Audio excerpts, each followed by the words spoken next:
Yeah. We can read that. We don't need. I would recommend scripture. No, reading the life, that's good, but anyone can read those lives. It's written in the book, so it is not that we don't need a discussion much. Of course, there are certain points we can think on the scriptural side, but more focused on scripture, that will be. Can we get into it right now? Now, there are many suggestions. Check on what Naroda Bhakti Sutra we have done. That may be on devotional book or. Sanskrit is something that we can. We if can- it is tough, we can skip it and just go for the English translation. Here you have a lot of Sanskrit. Yeah, but we are skipping the Sanskrit here also. No, we started so far, but we in the middle we gave up. Yeah, but there Because- also we can. Some chapters are easy, right? Like the. Yeah, Uddhava Gita, we read it, but that will not be a bad thing. It's one of the good book, part of the Bhagavat. Bhagavat, yeah, that started with this idea that Bhagavan is giving up his body. He's saying that, oh Uddhava, now I am going to give up this body, so I am leaving this world. Then the question, Uddhava said, I loved you so much, how can I survive without you? My life will be impossible to live without you. Hey, I cannot see your face. You can move inside a little bit in such a way so that another we can see.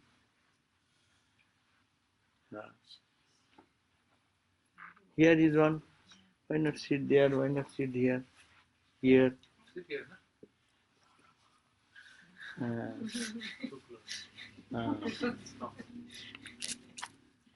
এইটা ঘুরিয়ে দাও না, তাহলে আরেকজন বসতে পারে। বুঝতে পারি না, ওটাকে একটু অনুমানিক না, এখন এটা ঘুরিয়ে দাও, একটু আরেকজন আসলে লজ্জা করবে না। আমার একটু পেছিয়ে না, পেছিয়ে না, পেছিয়ে আমার দিকে মুখ করবে। থাক না, থাক না। And so the Bhagavat, ultimately Sri Krishna says that I am now going to leave this body. But as soon as that decision made, then Uddhava said that, oh, how can I survive without you? I was your companion for so many years.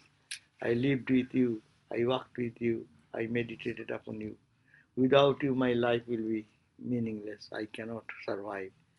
Then he said, no, not that.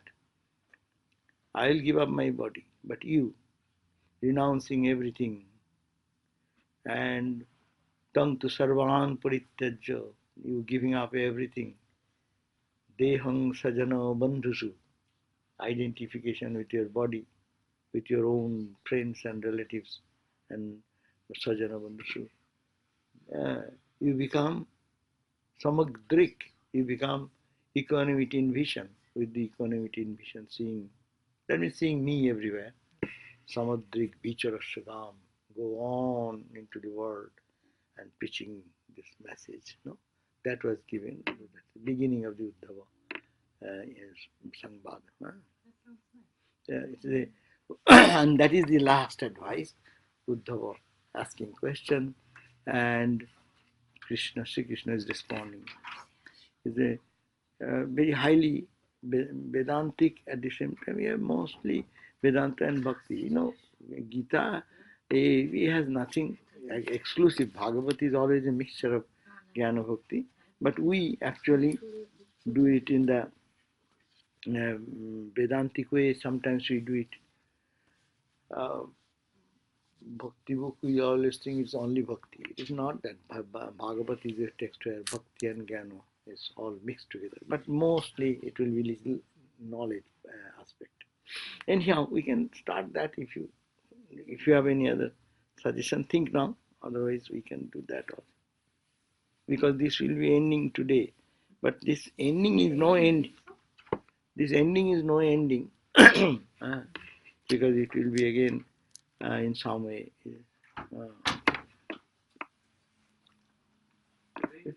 And come here. There's a lot of things. Huh? Tamil. Yeah. Okay, so we are we are talking about, this is the text, is the one of the, is Bhagavat, the holy Bhagavat, but it is only a collection from the Bhagavat text, and it has been divided into this philosophy that book is not necessary because Sanskrit will know. So it says that ninefold devotion. Right.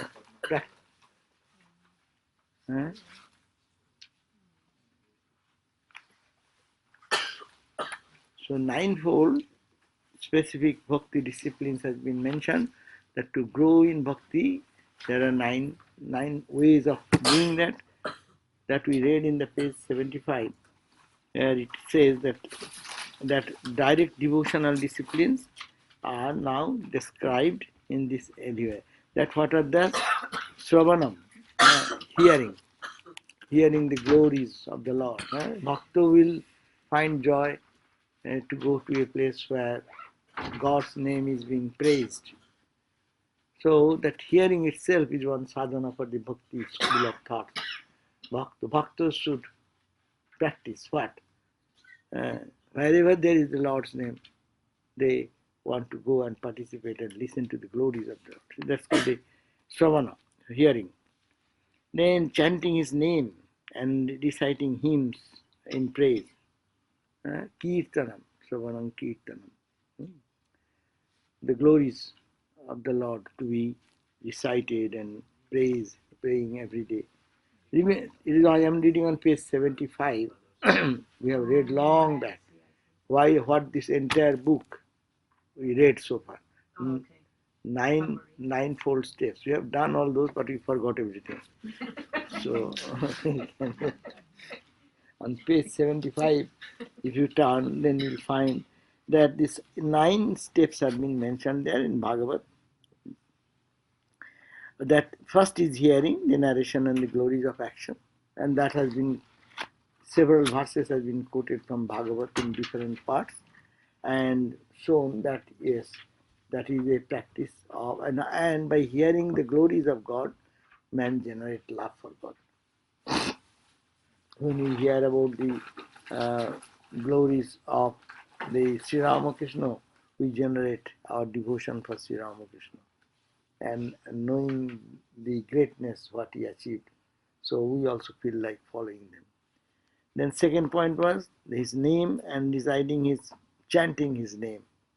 You see Hare Krishna, if you go, you'll find that this is normally practiced. We also do the same thing, but they are focused on this sadhana. They'll always, Bhagavat reading is there, one of the important things. So Sravanam. Then Kirtanam, Hare Krishna, they repeat the name of Lord or chant some hymns and verses. That is the second. Third is that remembering Him continuously. Smaranam. That's why japa. The practice of japa, all the time remembering the holy name of the Lord. That brings us close to. And not only remembering, if you love Him, you serve Him. Service, that's why seva, dasya.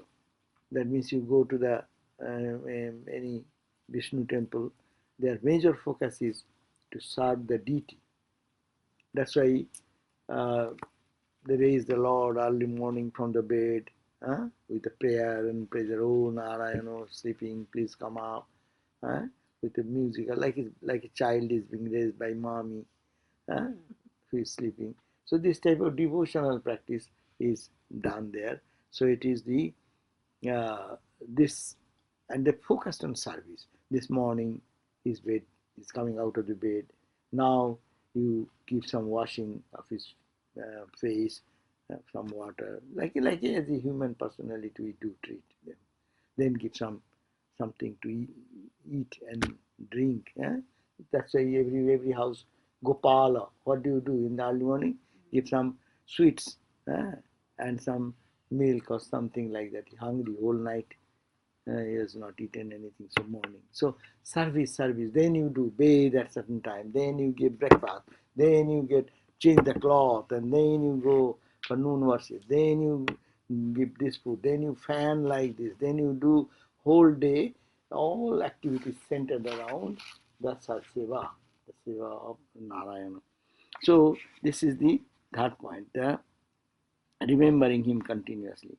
Then serving him. Remembering him, one thing, that is japa, and next is service. Fifth is not only service, worshiping with flowers, fragrance, incense, candle, whatever other items as we do in 16 item puja or more. Elaborate, focus on that. Paying obeisance to him, surrendering to him, offering him praise and salutation. And then practicing servitude, like I am your servant, right? To serve the Lord like a master, I am your servant. All the time, seva. And also seva is also important for Vaishnavas. They do the service, but you have to know how to do. Otherwise you may do an offense by serving. Because if you do mistake in serving, you don't please him. Suppose someone comes to serve you, you don't like that food, and he gives you to eat every day that food. Then what type of seva is that? You like one thing and he does the other way. So what is that type of service? But service should be what he wants. Tat sukha sukittam.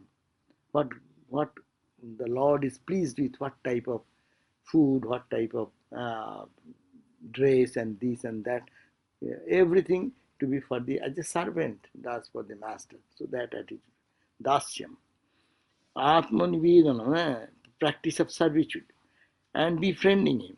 Like you are serving wholeheartedly and making relationship with him more deeply.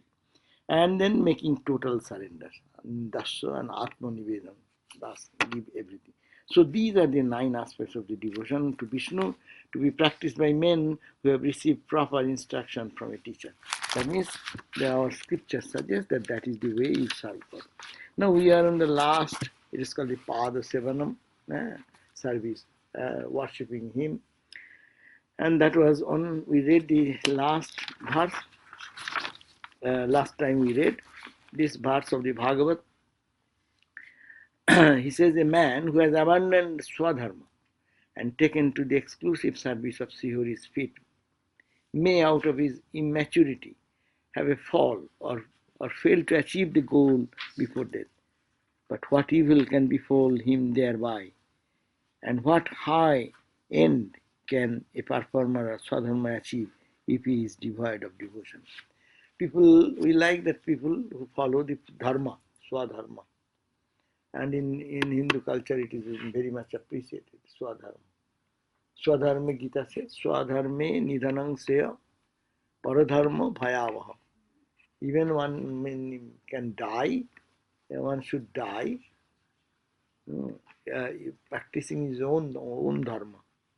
Own dharma means everyone has a dharma. Father has a dharma, mother has a dharma, teacher has a dharma. In profession, everyone. Dharma means that which is inseparable from the characteristic of that particular way of service. No, mother's dharma is to nurture, care, love unconditionally the children. No, that's the mother's dharma. The father's dharma is to some supportive support system for the entire. So husband, wife, everyone has dharma which holds that philosophy of practice as in a position. Say a person, a teacher. Teacher's dharma is to teach. Teacher's dharma is to teach whom? Teach whoever comes, sincere person, to open the wisdom to that person. Student's dharma should be with shraddha, with devotion, with love, ready to receive whatever is the scriptures or this teacher is giving. So everyone has a dharma. But then that leads to swadharme nidhanam. If you die, that's why Arjuna was said, don't try to be a monk now. Your dharma is a kshatriya, you are a king. Your power is to protect the innocent and fight against injustice. So follow that. Don't try to be suddenly enter into another's nature. Your nature is like this. So that's why taktva swadharmam, even one gives up the swadharma, but worships the feet of the Lord, he is most blessed, because all dharma is good, but service to God excels everything. But you are all following only dharma, but you have no devotion for the Lord, then it is meaningless. So that is the emphasis. You follow your dharma, but over and above, you should surrender yourself, or you should praise and live your life in the Lord's life. So that was a man who has abandoned Swadharma and taken to exclusive service of Srihari spirit. Yeah. Even it does it out of immaturity, have a fall or fail to achieve the goal before death. He may not reach the goal this life, but what evil can befall him thereby? That he will not lose anything, because he has taken refuge to God. And what high end can a performer of sadhana achieve? He can go to heaven, but to come to the holy company of what you call the please skip.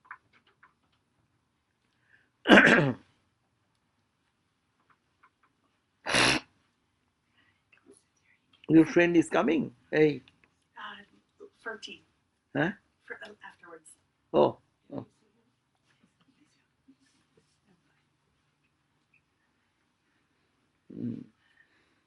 See, if he is devoid of devotion. So without devotion, it is the emphasis on devotion. If he has no devotion, he is a good performer of following his own dharma. Yeah, it can lead you to certain goals. Swadharma, that the dharma, holding on to your own dharma, if you do it sincerely, you will achieve the goal of going to heaven and pleasurable place in future. But if you have no devotion, then it is nothing.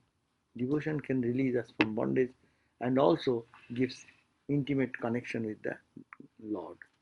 Now, 727 verse on page 226. The Supreme Lord Hari, who is dwelling in the heart of his dear devotees, he faces all possible evil effects of any forbidden karma that may accrue to him, provided the devotee has abandoned all other love and allegiances and worship him and takes refuge at his feet. So again, emphasis is that suppose that because the Lord resides in the heart of the devotees, it is Vedanta also says, Sarvabhutastamatmanam Sarvabhutani Chatmani Ikshate Yogajuktadma. Those who are Yogajukta, united in yoga, tune, they only say Sarvabhutastam Atmanam. They say in Sarvabhuta, in created being, Ami, the Atman. And in the Atman, the whole universe. Like a Vishwarupa Darshan, the cosmic form. In the cosmic form, we see the whole universe is in Krishna. And in other way, the Krishna resides in the heart of all. So he says that dwelling in the heart of his dear devotees, what he does, what is his motive, what is his action? He faces all possible evil effects of any forbidden karma that may accrue to him. Maybe by bad karma, by his bad past, he has done something good or bad. But because the Lord resides in the heart, by his presence, and the devotee is connected with devotion, that removes all the negative things from the life of that person. That's why devotion drives away all negative karmas, all bad effects of bad actions, thoughts, and deeds. So, provided he is residing in everyone, but why it is not everyone is feeling the freedom of life? That because few conditions, provided a devotee, one condition, have abundant love, all other loves and allegiances. Our love for God, as we always say, is out of thousands, I love God. Swami Vivekananda has jokingly said that I have everything. So everyone has nice furniture and cutlery and other things. He has also one Japanese vase. That's also one collection. I love Japanese vase. I also love God. There are 1,000 things I love. God is also, I love little God. Not that love. Yeah, that's why God is little jealous God, as we always say. And he does not want to share that someone will share his love of the devotee. Devotee should love only him and him alone. He cannot tolerate that, oh, you share, okay, I love this also a little bit and that also a little bit. No. That means your wholehearted love, and one-pointed love. So that is the condition. And allegiance means to be what you call surrender to him alone. So Tyakto unna bhavasya, unna bhava, other thoughts should go away from the mind. It's a very serious condition. When mind becomes one-pointed, then it will not go to other things. No? That condition is to be achieved.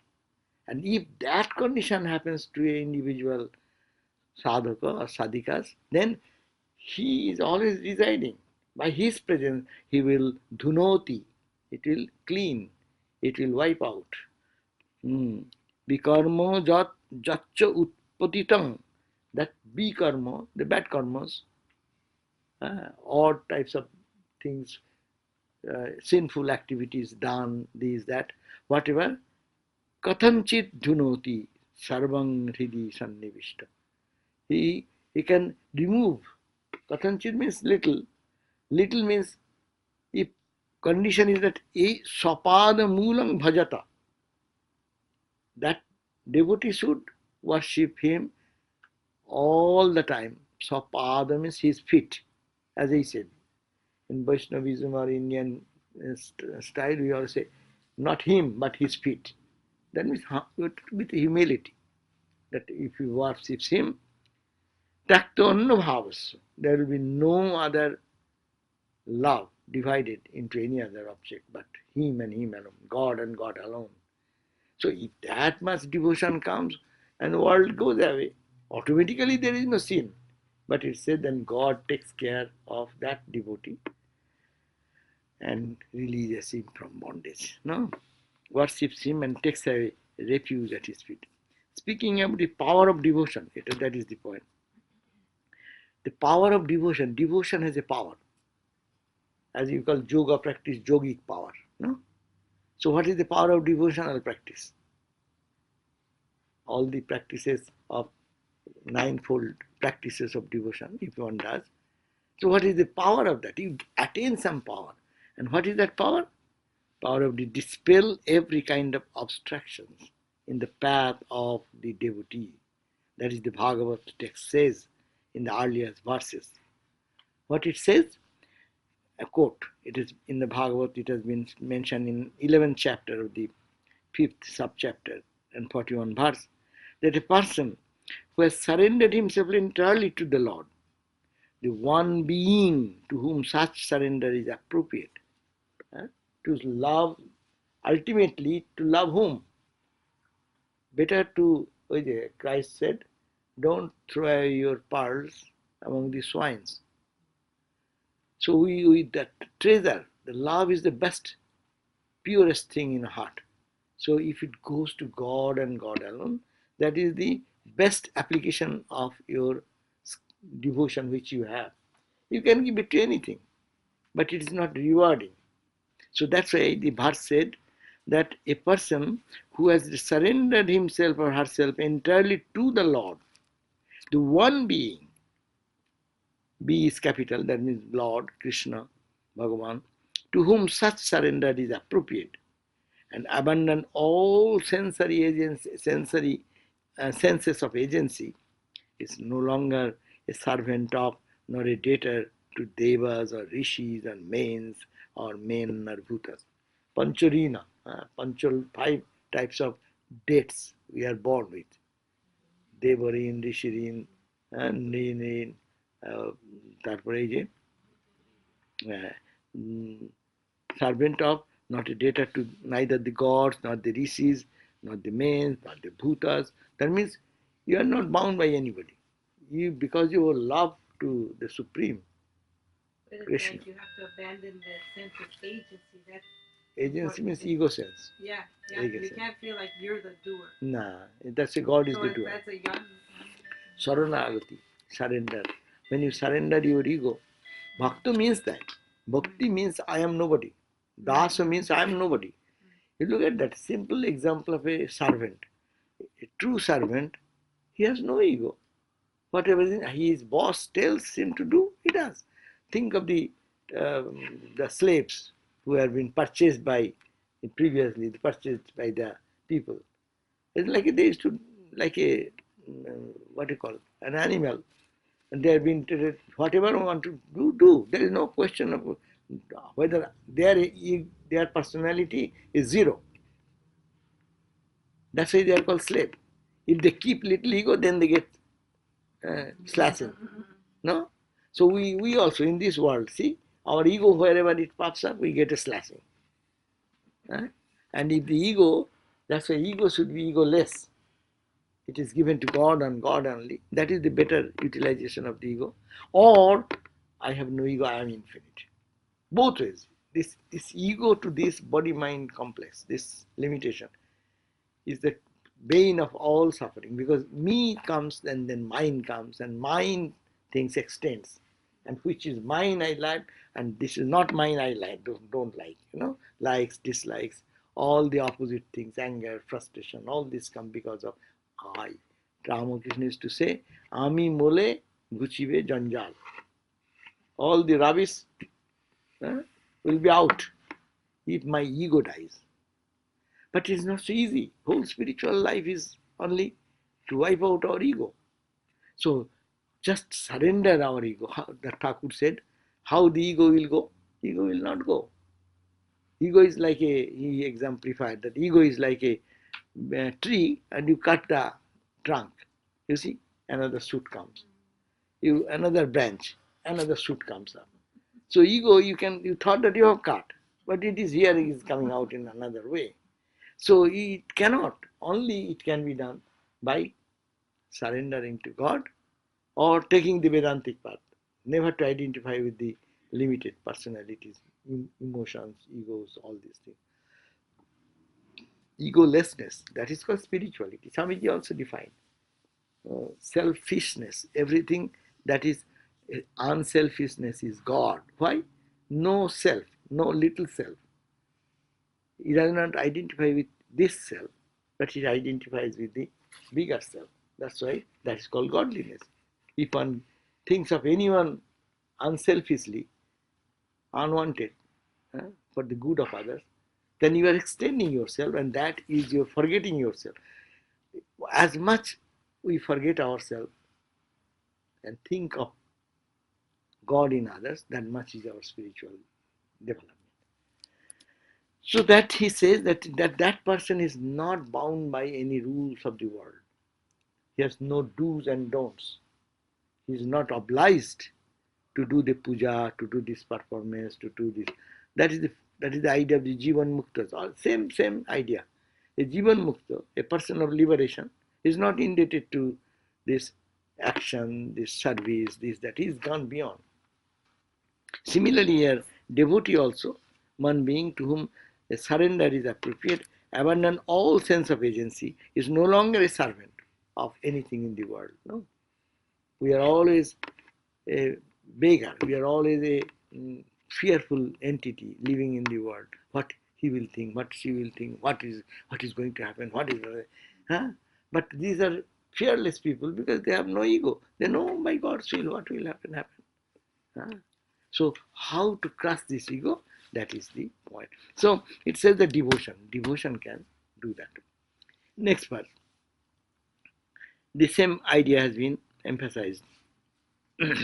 What is that? O Lord, it is your nature to offer yourself to wise men who are free from passion and possessions. Whosoever knowing this will give up clinging. Whosoever knowing this will give up clinging to your holy feet. And who? There is no one should give up. That is the question. Who shall give up? Who is a fool like this to give up service to you and then cling onto the things which is unsubstantial? So, ko nu tat charanam bhuja evam bit visrijet puman. Who will give up, forget you or your lotus feet, O Lord, that niskinchanang shantanang muninam jastu jastuam atmadaha. Because it is you are atmada. You, O Lord, you give yourself to the devotees. You become a slave of the devotees. Like Jasoda. Krishna is carrying the load of Jasoda, Ma Jasoda. No? Nanda's all the troubles. Krishna is carrying himself. So you give your heart and soul to that devotee who surrenders to you. You take every charge of them. And their minor day-to-day problems you also have to carry.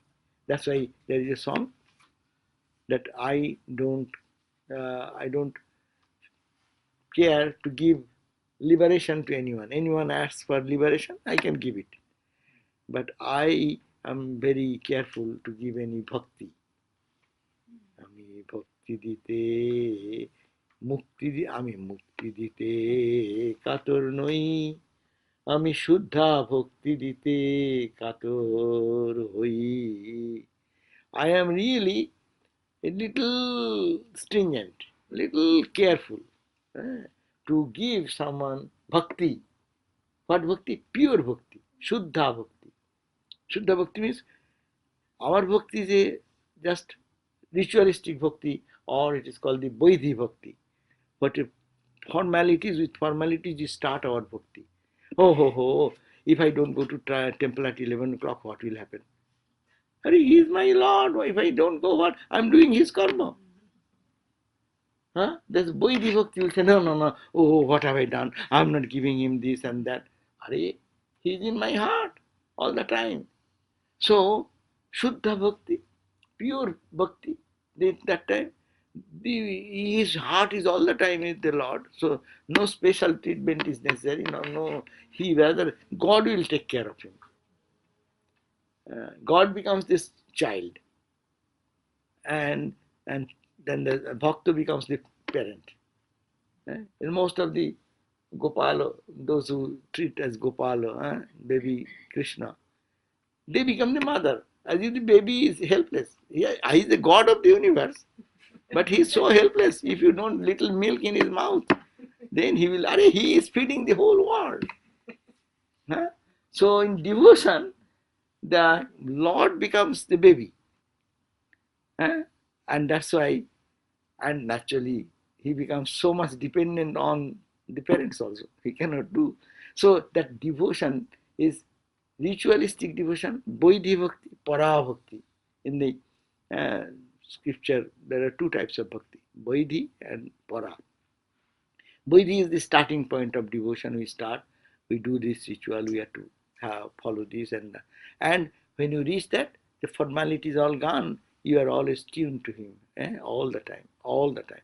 And you are united with the master. So, it is your nature, that's, oh Lord, it is your nature. Your nature is what? To offer thyself to wise men. To men means devotees. Why they are wise? Because we are free. The wise men, they are free from the passions and possessions. Two things. Thakur described two obstacles in spiritual life: kama, kanchana, lust and greed, or wealth. So here they have translated as passions and possessions. So these are the two obstacles, but who are free from that. They have no other attraction for anything but God. So they are passionate for God.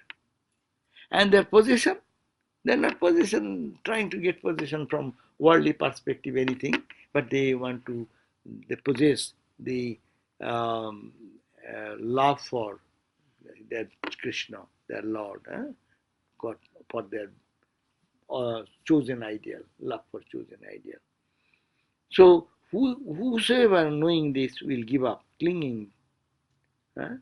Knowing this is the philosophy. Where is such a fool in the world who will not give up all this attachment and clingingness and offer yourself at your feet?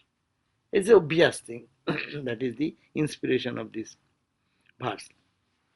Niskinchananang shantanang muninam.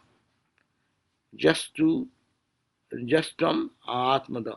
Because you give away your everything for a devotee, not considering all the problems. They say Mother Ramprasad. Ramprasad was trying to make a fence, and Mother Kali is the mother of the universe. He thought that his daughter will help in pushing that what you call the rope to tie that fence, na? Because that is the opposite side and this is this side. And Mother Kali did all the time. See, condition. And Ramprasad is absorbed in mother's mood and doing that work. Hand is working like that, tying and untying and tying and untying and pushing this side, and she is sending the thread to this side. No, making that. When the fence was all done, and Ramprasad, na Kamalakantu, whose story? Ramprasad. He came and then he asked his daughter, "Oh, you did so much." I didn't do. Who did? I didn't go. I was playing here. Then he found, my God, Mother Kali, whom he loved, pure devotion, because he is absorbed in mother's tune, singing the mother's glories and things. And the action is going on here. And the mother herself has come to supply that, where the daughter is in the room. She thought that the daughter will help, and both of them jointly will finish the fence. And fence was finished. So this will be Ramakrishna. Ramakrishna is thinking of, oh, I will have to put a fence around this Panchavati. When they did their plant of Panchavati in Dakshineshwar was to come, he thought, I will put a fence. And now he was thinking, what shall I do? We'll have to collect, ask for somebody to bring these sticks and this, and I'll have to tell the gardener to do all these things. And suddenly he found that in the river, Ganga river, a bundle of exact number of the sticks and the rope, and exactly the rope as much is needed, everything has been pushed. And he found that he was so excited. Oh, who supplied it? In the pure mind, that desire came, and mother did that herself, if we have to believe like that. No. There's the willpower also, right? Just not the desire. That is the pure desire. Pure desire in pure mind, whatever happens. Willpower, our language will say your willpower, but Ramakrishna has no will of his own. That's the point. For our side, you say, yes, your willpower, your one-pointed thought of doing something has brought this. We'll explain that way. But here we are talking of egoless devotee. So he only thought of whom to do, what to do, and this thought came in the pure mind, and the things come. So who supplies this? But here is a concrete example where his daughter versus mother Kali herself. So one time I got to told you the story that Swami of Moscow Center came, and he told that story while he was traveling in the austere days of Parikrama on the journey to the Narmada. And it's an odd journey, a very difficult journey. So he was walking, and not being, you cannot carry anything with you. You beg somewhere, eat, and then next you think, like birds. They don't know what they will eat in the evening, what the next morning. So he was going, and he was very hungry, and he just went into one temple. There's a mother's temple on the bank of the Narmada. Many temples are there on the journey, 700 miles. So walking there, no possession, nothing. That is the way people go for. And then he was so hungry, and so he saw in one mother's temple, and one priest was there, and he was begging some. He wanted to beg some prasad, but they didn't give it, so he got very much heart wounded. They said, "Oh mother, okay, if you don't like, okay, I will be fasting." So he came down the steps, and they're leading to the Narmada river, and he was sitting like that, and a small girl uh, suddenly started. He brought a plate full of. Uh, After some time, he was meditating that way, and he a little grieved in the heart that I went to the mother's temple and mother discarded me like that, and so it was a heartbroken thing. But suddenly, a small girl with a plate of food in her hand, he came and just put before him, and then started dancing and ran away. And he was puzzled a little bit. He didn't understand. He got okay. He didn't have the mind to act immediately. And he found a food. It is warm little also. It is very difficult to get warm food to keep warm under that environment. But it was warm, and he didn't question anything. Anyhow, he ate, and he was reminiscing here. It is no, I was really thinking on mother, that mother, I came and I begged you food, and this priest, through the priest, you drove me out. So I was so upset mentally. And then you brought the food. He said, mother then came herself and supplied the food. So it is that is the bhakti. In a particular moment of your mind, when mind becomes very pure, these things happen. Many miraculous things happen like that. Now the 29th verse. That all evil from which man suffers is due to the want of devotion to the feet of the Lord, is shown in the words of Brahma.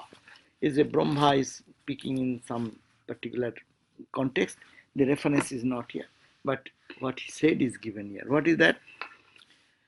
So long as man does not seek absolute shelter at thy feet, the refuge from all fears, he will be dominated by the vile sense of I and mine, which is the root cause of all suffering. And as a consequence, he will be subject to grief, desire, defeat, and insatiable greed on account of wealth, home, and friends. So he says that as long as a person, a devotee, does not seek absolute shelter, that is the point. Saranagati, perfect Saranagati, absolute shelter. That means, oh Lord, there is no one but you in my life. You are my goal. All other support system is conditional. In the world of duality, these are all depending on someone's grace, someone's mood, someone's kindness. No, it may today it may be they may favor you, tomorrow they may withdraw their favor. No, so it is not dependable, but only as one can seek shelter at thy feet, O Lord, that your feet, or pure means you, are the refuge from all fears. He will be free from no fear in life. They become fearless. Bhaktas become fearless because they know that I have taken refuge to the Lord. If He kills, no one can protect.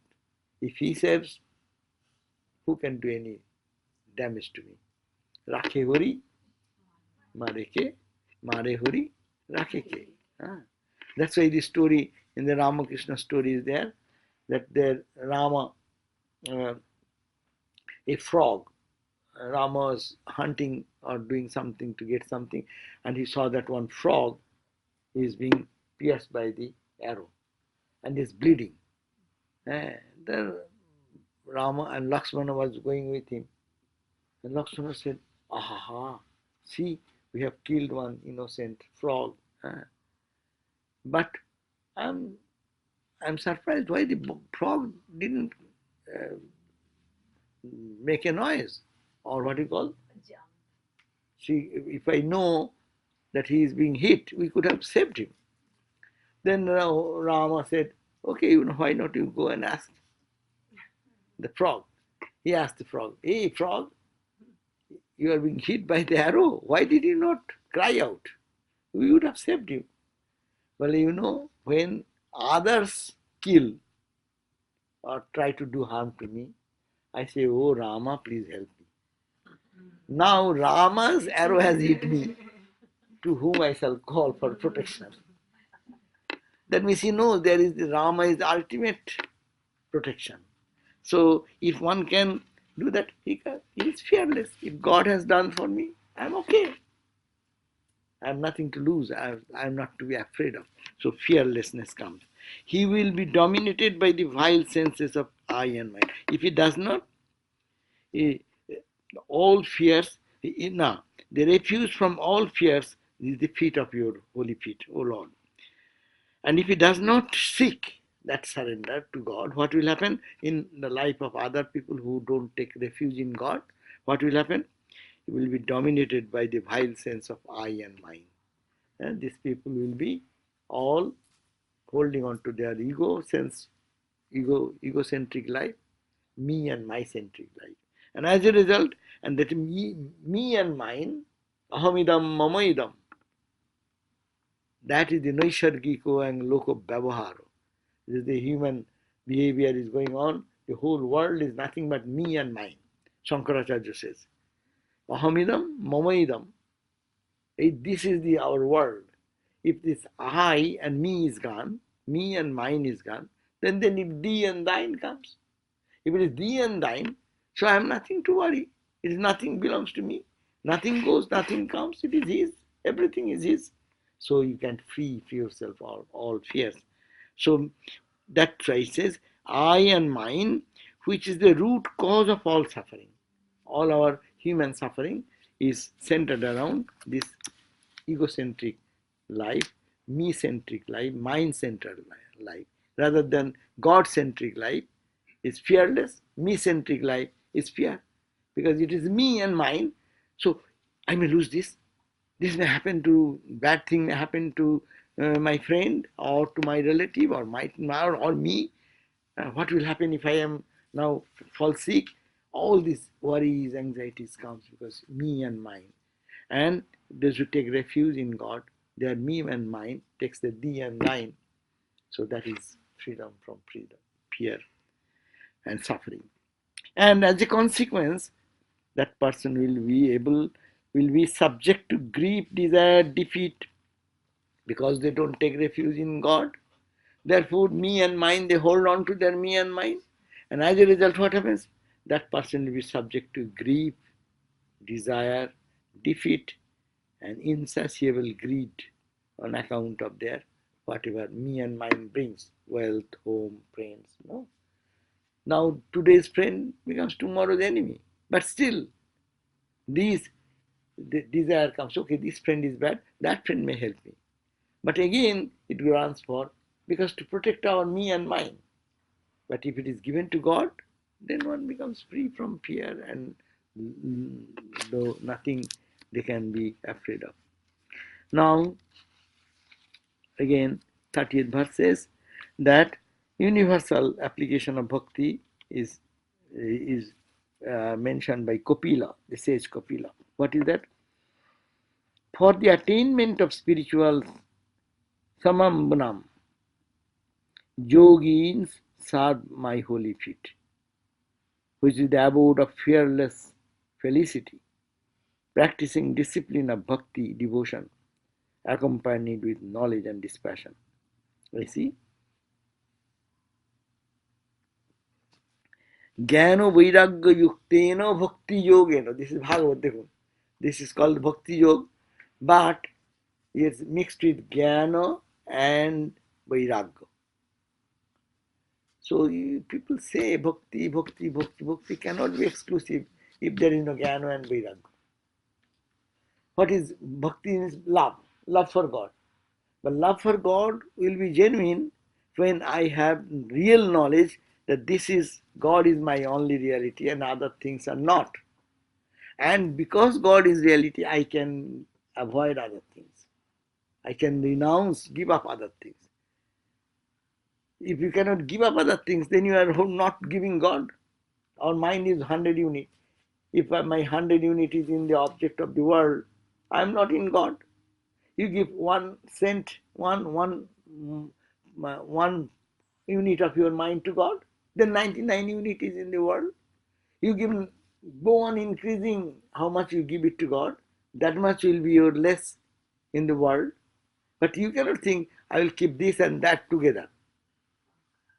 That is like putting the um, in the two boats. You cannot put yourself in two boats. One in here, another is here. One going east, another going west. That cannot be done. So that's why. But you can live in the world in the boat, giving everything, surrendering to God, and with the grace of God, He will give you the interest. He will give you the guidance, and you work. Working will be done. World will go on. Relationship will continue, but only it is sanctified through love of God, so that everything remains the same. So for the attainment of spiritual heights, Sunambanam, yogis serve my holy feet. Yogis means here meditators. And my feet is the abode of all fearlessness, felicity, practicing the discipline of bhakti, accompanied with knowledge. And so we have to practice bhakti without knowledge and vairagya, jnana vairagya. Without these two, practicing of bhakti will not bring the same result as it should bring with analysis. That's why Swami Vivekananda said 4 yogas to take help of that. But devotion is extremely necessary. Unless you have devotion, you cannot love God as infinite. Unless you have devotion, you cannot love God as a saguna or sakara or nirguna or nirakara.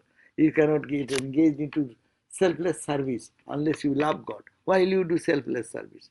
Why will you think that I am serving God in these people? Unless you love God. So love is the cementing force is necessary. Even you say, I am non-dual, I am Atman. Yeah, that Atman, you love Atman.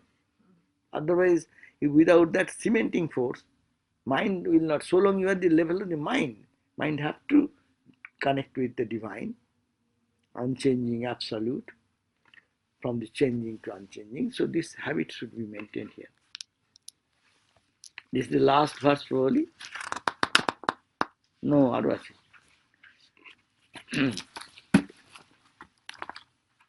Okay.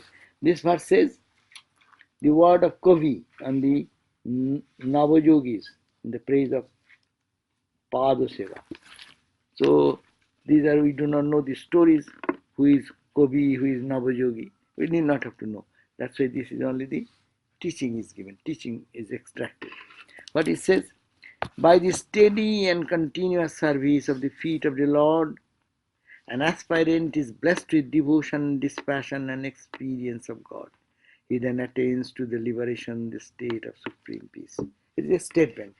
Statement is that the steady and continuous service of the feet of the Lord, if anyone really loves God, whatever is chosen idol, Krishna, Rama, Mother, whatever, if can do continuous service with a steady mind, then the aspirant is blessed with, God blesses that devotee who is totally engaged in the service of the. There are many priests feel in the temple. They're looking at this, you can feel that they are very much sattika. They become much more calm, serene, and that because they are really, this is an opportunity. Those who live in the temple, they are always chanting mantras and offering flower. You feel great joy. Oh, today I offered flower. No, it's a great thing. But the pujaris are doing all the time. That's their job.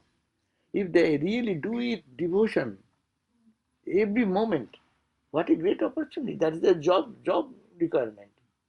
And that's why the continuous service, say Kali Mandir temple priest you have seen, then go to Dakshineshwar. They're 24 hours only duty. People are thronging with their offering food and flowers and garlands, and they are on the behalf of anyone, he is offering the flower. If that devotion is done, I'm offering again and again and again and again and again, continuous connection with the divine, that become devotion will grow automatically. And dispassion, you will forget other things. Dispassion will be natural. Your mind will not dwell into any other thing because you are always engaged into offering flowers and fruits and the chanting of the mantras. All the time you go to Malibu temple, the priests are chanting always the Vedic mantras and things. Actually, if that is the full knowledge one can do, devotion will come spontaneously. So, devotion, dispassion, and experience of God, aspirant is blessed with. If one does that type of seva, that's why Vaishnavas pay so much attention to seva bhav, seva bhav, seva bhav. Do the service. The temple, day and night, that is the service is for. How many people are engaged in offering fruits and candies, plates, day and night continuously? Waking up in time, putting to bed in time, again fanning in certain time, and all the rituals that's done, thinking he's alive. Krishna is alive here. He is not a doll, it is not a picture, it is not an image. So feeling that feeling, that service, then if you get engaged the whole day, where is your mind for other things?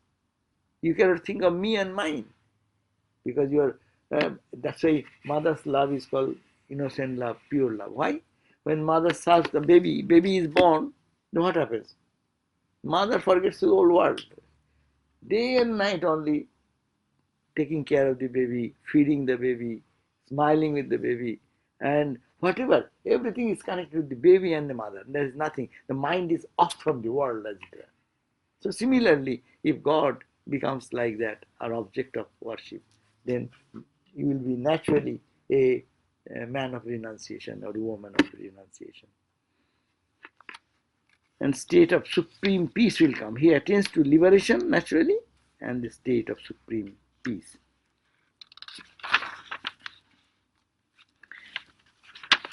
Just I'm ending, but I will continue another day. Only I'm ending here because almost time is up. So 32nd verse, page 228 says, they means the group of the yoga practitioners, moved about, seeing the whole universe in its subtle and gross aspect as the form of the Lord, not different from the Lord himself. That is the Sarvam Khallidam Brahma. They see everywhere. That service, this type of service, if they do, they will see Krishna, Krishna, Krishna, Krishna, nothing but Krishna. Krishna is in every person.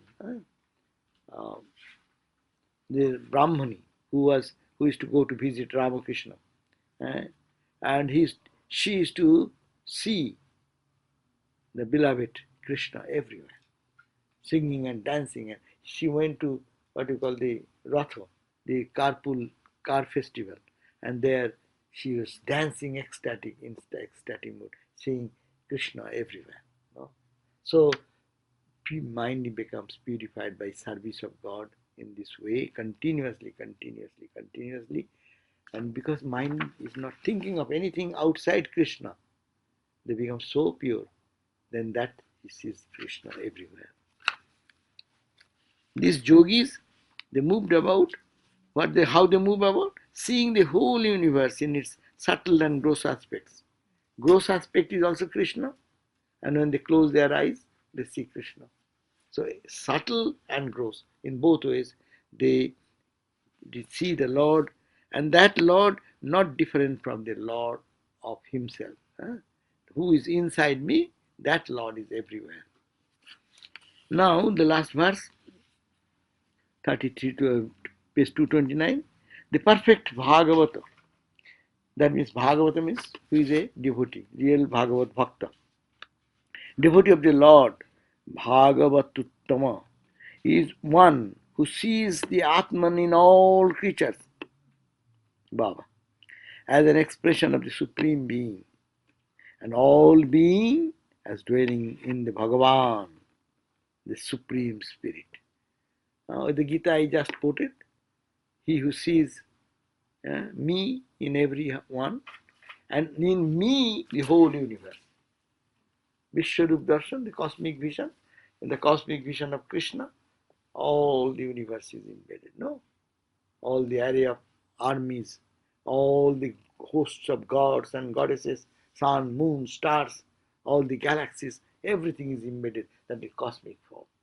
So in him everything, and in everything the same reality, Krishna. A mediocre uh, Bhagavata is one who entertains an attitude of adoring love towards God, or friendliness to his devotees, or kindness and sympathy to common people, and of indifference to enemies and bad people. So, top people will see God everywhere, and in him, and in everywhere he sees the Lord, and in him he sees the Lord himself. Yeah. So both in and out he sees the Lord. And mediocre, this is top quality. Next best people, they will entertain an attitude of adoring the love towards God, of friendliness to his devotees. He loves God, that's the one. He loves the devotees because in the devotees there is God. Of kindness and sympathy to common people. When he looks at any other person, he does not hate anyone. He does not start criticizing everyone, but he does the kindness and sympathy. That's any good person gradually generates that type of love. They want to see goodness in others and cultivate that and then move on towards higher. And avoid becoming indifferent. There will be bad people. There is of indifference to enemies and bad people. Those who are enemies, there will be many people who will criticize you, who will be of evil nature. So you need not have to go to criticize them, you need not have to fight with them. Just be indifferent. You are indifferent to the good aspect of the person. Why not practice indifferent to the bad aspect? Is it not? When you judge anyone, what happens? If I judge you, then what shall I do? Your good aspect will not come to my picture anyway. What will come? I will be indifferent to your all good noble characteristics. There is nothing good in you, but only the bad, only the bad, only the bad. If that happens, why not for a devotee of God will come this way? Indifference to the weaknesses of others, indifference to the bad things of others, and just look at the positive. So that's why he says his devotee, second category of devotee will be that who does try to be indifferent to the enemies and bad people. And he is the inferior type of Bhagavata. He is a Bhakta, but he's starting three categories they have done. Inferior type of Bhagavata who performs the worship of God in image, going to temple, offering flowers, chanting mantras, all these with faith and devotion. He has faith, he has devotion, but it is totally indifferent to devotees of God. Any devotees come, he becomes mad. Hey, this is man. He has come. Hey, this is bad man. He does all these things, bad things there, and come to the temple. This is the third category of Bhagavat. They do devotion. They're doing devotion to the temple. They're offering flower. They're mantra chanting and everything. But Bhagavat says they do the image worship, not God there, because they have no feeling that I am serving God. And as a result, they are trying their best to grow that, and then but it is totally indifferent to the devotees of God and other beings on account of his incapacity to recognize the divinity manifesting through everything. No? So these are the three categories of devotees that have been given. Huh? Well, I'm just wondering, how can someone worship God and not recognize? Don't you find you go to the different temples, different worshippers are worshipping, they will say, oh, you are a Brahmin, you can enter, you don't enter. Or also, oh, this man is very, look at the man, oh, this man looks very odd. His face, you see, it is all culprit, he's doing bad and this and that. So What about that? That means you don't have the eye to see good in them. That's why you are seeing only the bad in others. So that's the one category. Next category, judgmental. Not devotion has not gone that far that they can. Oh, we are ending this class now. You have a time zone switch. No, your traffic may If be. you see me, you know Ashok's going to be right behind us. Huh? We move together, so if you see me, you know he's going to be right there. Yeah. Jaima. Om Shanti Shanti Shanti Hari Om Tat Sat Sri Ram Krishna Arpanam Astu. Okay, Jaima, Notes are Jaima. also nice, Maharaj, which you can read The next notes time. at the end. Oh, sure. No, the note before. I'm going to go to verse number visit 31. my uncle. He's in his 90s, and it's his birthday. You are staying or going? Oh, his pretty outstanding. This hall. He's in his 90s. It's his Oh. birthday on the 13th. Acha. So I will miss two Tuesdays. I will not be there on Thursday. I am here. No, Thursday I am I'm gonna not. go heat water. Thursday, give a notice. Thursday I am not here. Thursday. They don't have class anymore. Oh, we have no Thursday anymore. Next Tuesday. Oh, okay. So let us go for a cup of tea now, if possible. Huh? To visit my uncle. Next Tuesday won't be here. Next Huh. Tuesday won't be here.